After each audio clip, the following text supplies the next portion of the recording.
Here we are, ladies and gentlemen, onto the riff for game number 2. Actually is a little tough. I think you are just situations like this where you can get a man advantage and use the long range engage that you have available. Not a lot of damage until Zeka gets here. He is finally going to come down. Bellows' breath is fantastic. Even gets the train on in. But Keen is still going to die. And that is first blood going over to Zeka exactly where they wanted the money. Yeah, looks like Life Esports, they've decided that now is when they want to start fighting. Decent buffer on the slice there from Doran as the Dominus does come on through. Hands going down extraordinarily low, but so's the Crocodile, and he's going to fall first. The train drives through, but Canyon's already dead. There goes the Blitzcrank as well as the Ornn starting to get amongst it. Delight has been tanking a decent amount as Pays just rockets out of there. Chovy should be able to get over this wall, though not quite enough with the Phosphorus Bomb to be able to take that one down, but he just taxis his way through, and Delight is going to be A-OK. Viper with the shield from the Trigger Seed. As Peanut getting in a little bit of trouble. Pays can't tank up the turret by himself. So Genji, you're probably feeling very good about the outcome. Well, hook onto Daisy. That's mean. That is so mean.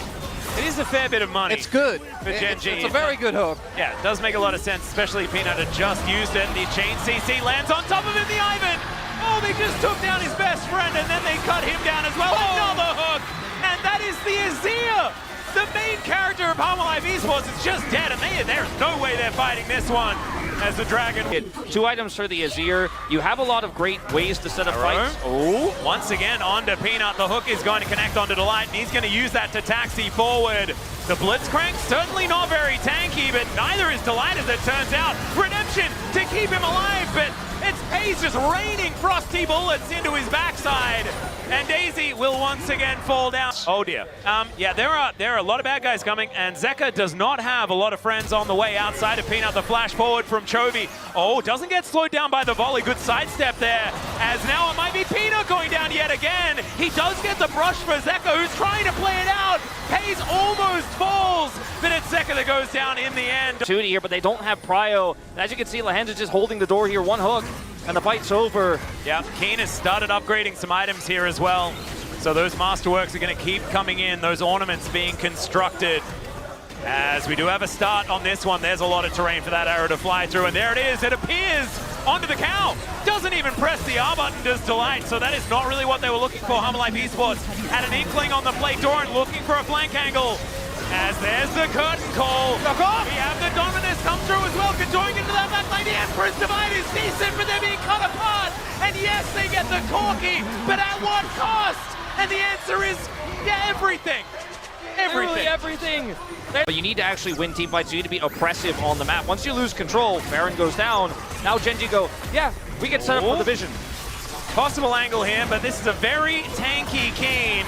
Able to walk his way through the Emperor's Divide. The Stranglethorns comes in, the rest of Genji. They're making their way over, but it's just not quite in time. They'll take a consolation Daisy, but they still lose their top laner. Zeka, who's in Fog of War. There is a brush there to make sure that he is not going to be seen. Finally, they get a control ward through, but now, will it be Hextech Soul, which is probably game, or will it be a one-team fight finally for Life Esports? Already Keen going down very, very low as Chovy trying to cut up Doran, and Doran just can't do anything. He's kind of a handbag in this one. They do manage to take down the Dragon in exchange for the Crocodile.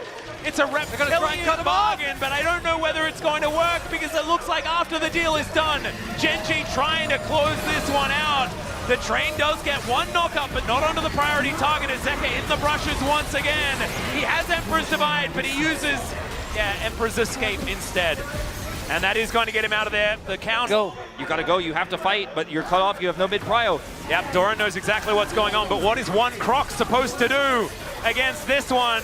He presses the Dominus, but Life Esports are just a little bit too late, and that is going to be the Hextech Soul to come in. Doran is executed, and in they go. The hook is going to connect. Zeka goes golden, but that only buys a couple of extra seconds.